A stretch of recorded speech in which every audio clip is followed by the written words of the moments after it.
और chief minister अपने सैनी साहब हैं, मुख्यमंत्री इस प्रदेश की। वो उसकी जिस दिन से वो इस कुर्सी पे बैठे हैं मुख्यमंत्री की, उसी समय से कानून व्यवस्था ठप है प्रदेश की।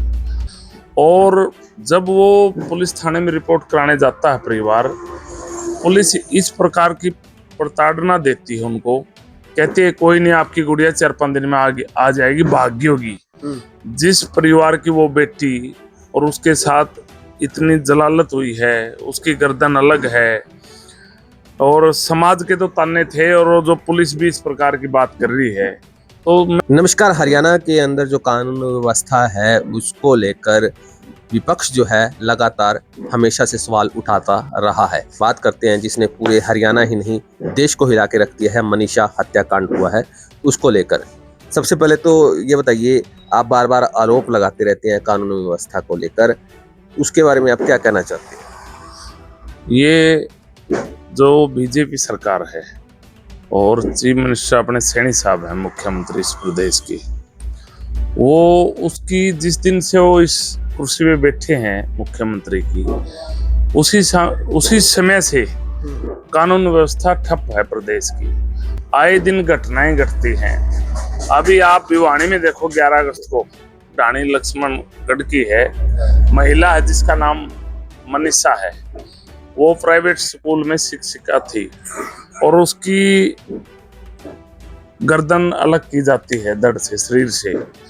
और जब वो पुलिस थाने में रिपोर्ट कराने जाता है परिवार, पुलिस इस प्रकार की प्रताड़ना देती है उनको, कहती है कोई नहीं, आपकी गुड़िया 4-5 दिन में आ जाएगी, भाग्य होगी। जिस परिवार की वो बेटी और उसके साथ इतनी जलालत हुई है, उसकी गर्दन अलग है, और समाज के तो ताने थे, और वो जो पुलिस भी इस प्रकार की बात कर रही है, तो मैं तो ये मानता हूँ कि ये नाकामी है सरकार की बड़ी, और सीएम साहब ने अपनी गद्दी छोड़ देनी चाहिए, और इससे बड़ी दुर्घटना नहीं हो सकती। सीएम साहब ने तो जैसे ही उनके मामले में, उनके संज्ञान में मामला आया, उन्होंने तत्काल प्रभाव से एसपी को भी निलंबित कर दिया, एसपी का ट्रांसफर कर दिया, और 5 जो पुलिस अधिकारी थे उनको निलंबित कर दिया। और क्या करें? नहीं, देखो ऐसा है, निलंबित करने से क्या कोई हल हो गया? क्या उस परिवार को न्याय मिल गया निलंबित करने से? एक छोटी घटना बता दूं, आप किसी रैली जलसे में होते हैं, पुलिस चोर जब जेब कतरा या पर्स निकाल लेता है ना, थानेदार को सब पता होता है। थानेदार के ऊपर प्रेशर पड़ता है, या उसको कोई जानकारी में होता है, या पॉलिटिकल प्रेशर हो ना, बड़े अधिकारी का प्रेशर हो, भाई मेरा साथी इसका पर्स निकल गया, 1 मिनट में चोर को ले आते हैं, पर्स दे देते हैं। तो ये जो सरकार की सीआईडी, पुलिस, जितना भी होम डिपार्टमेंट है, इससे कुछ भी मतलब पल पल की खबर होती है प्रदेश की। तो मैं तो ये कहता हूँ, सस्पेंड करने से, इतने वो एसपी का तबादला कर दिया और पुलिस वाले सस्पेंड करने से न्याय नहीं मिला उस परिवार को। मैं फिर दोहराता हूँ, ये सरकार की बड़ी नाकामी है। आए दिन घटना होती हैं, डकैती होती हैं, लूटपाट होती हैं, फिरौती मांगी जाती है करोड़ों की, बड़े नेताओं को भी धमकी दी जाती है, व्यापारियों को धमकी दी जाती है। इस प्रकार की घटना से प्रदेश त्रस्त है, जनता दुखी है। बीजेपी सरकार का ये फेलियर समय है, और सीएम साहब ने अपनी गद्दी छोड़ देनी चाहिए, और उसको मान लेना चाहिए कि मैं प्रदेश को नहीं चला सकता, प्रदेश बिल्कुल गर्त की तरफ जा रहा है। आपने कहा जब से नायब सिंह सैनी जी ने गद्दी संभाली है, यानी उससे पहले समय ठीक था? नहीं, कहाँ ठीक था?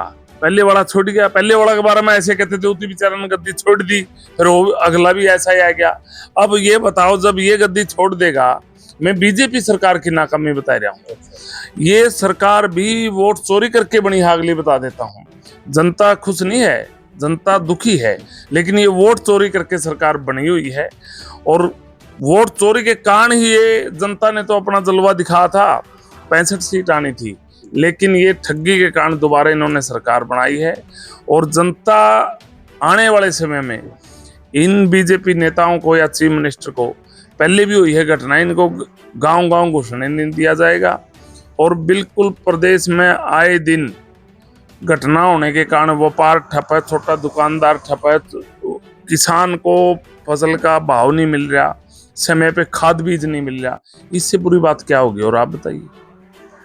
लगे हाथ बात कर लेते हैं। कांग्रेस में अब संगठनात्मक जो नियुक्तियां हुई हैं, जिलाध्यक्ष हिसार की, रात को कोई और लिस्ट आती है, सुबह कोई और लिस्ट आती है, इसको लेकर क्या कहना चाहिए? नहीं, ये ऐसा है, ब्रजलाल बैबलपुरिया का ही नाम था इसके अंदर। अच्छा, खोवाल लाल खोवाल, ब्रिजलाल खोवाल, बड़ी असमंजस सा रहा। नहीं, यशवंत सन रहा, वो हमारे साथी हैं कोवाल साहब, उन्होंने जल्दबाजी कर दी लाडू बांटने की ओर। वो उन्होंने सही तरीके से पता नहीं किया। ब्रजलाल मेरा साथी है, भाई है, वो बोले क्या हमारा नाम में गलती है, मिस्टेक है, वो नाम का सही हो जाने के बाद आप अपनी तैयारी करना। वो हमको पता था, ब्रजलाल बैबलपुरी हमारा भाई है और उसके ऊपर रणदीप सुरजेवाला जी का आशीर्वाद है, कांग्रेस हाईकमान का आशीर्वाद है, हरियाणा कांग्रेस का आशीर्वाद है। उनके आशीर्वाद से वो जिले की कमान संभाल ली है और आने वाले समय में जिला बहुत आगे जाएगा। सबसे बड़ी जिम्मेवारी तो मिल गई उनको, लेकिन एक बड़ी दिक्कत रहती है, वो जैसे उछल कूद तो पार्टी के अंदर चलती रहती है, कभी इधर उछल के वो आ जाता है, कभी उधर उछल के वो आ जाता है, तो उस पर कोई लगाम लगने की या उसके ऊपर कोई संगठनात्मक तरीके से मजबूती मिलने के चांसेस दिखाई दे रहे हैं? बिल्कुल। ब्रजलाल बैबलपुरिया के नेतृत्व में, अपने अध्यक्ष जी के नेतृत्व में 2 प्रोग्राम हुए हैं। लगभग जिले के 60% नेता वहाँ थे, पर 40% मान लो बाहर हैं। तो शहरी जिला दक्षिणी दिखाई दिए। शहरी जिला अध्यक्ष का वो बता पाएंगे।